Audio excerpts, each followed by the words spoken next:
Jakobi, i cili kishte jetuar 17 vjet në Egjipt, para se të vdiste i kërkoi Jozefit që të mos e varroste në Egjipt, por ta varroste në varrin e etërve të tij.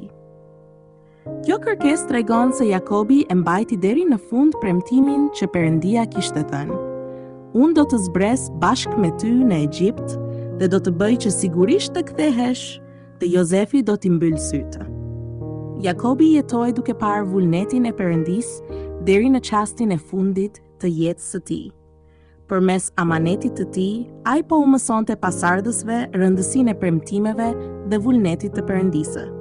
Jakobi na mëson se besimtari nuk duhet të harrojë vullnetin e Perëndisë as përballë vdekjes, dhe se duhet të jetojë për vullnetin e Zotit deri në frymën e fundit.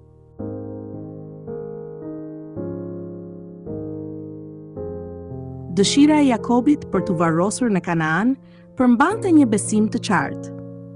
Edhe pse Egjipti ishte vendi ku pasardhësit e tij u shumuan dhe u bën të fortë, ai ishte vetëm një vend i përkohshëm. Për Jakobin, atë dheu i vërtet ishte toka që Perëndia kishte premtuar, Kanaani. Kjo na jep një mësim të rëndësishëm edhe neve që jetojmë sot. Edhe ne nuk jemi krijuar për të qëndruar përgjithmonë në këtë botë. Prandaj nuk duhet të jetojmë sikur jeta tokësore është gjithçka, por duhet të kujtojmë premtimet e Perëndisë dhe mbretërinë e përjetshme.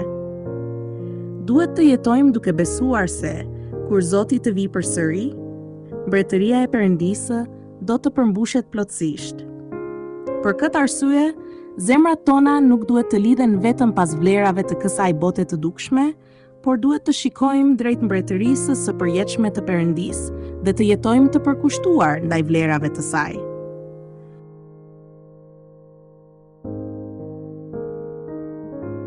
Kur Jozefi dëgjoi lajmin për sëmundjen e atit të tij Jakobit, ai shkoi ta takonte së bashku me 2 djemtë e tij. Atëherë Jakobi deklaroi se Efraimi dhe Manasi, djemtë e Jozefit, do të bëheshin si bijtë e tij. Ai tha se edhe ata do të merrnin trashëgjimin njësoj si bijtë e tjerë. Më vonë, kur populli i Izraelit ndau tokën e Kanaanit, fisi i Jozefit u nda në 2 fise, Efraimi dhe Manasi, dhe mori pjesën më të madhe të territorit. Fjalët e Jakobit nuk mbeten vetëm një dëshirë, por u përmbushën saktësisht sipas drejtimit të Perëndisë.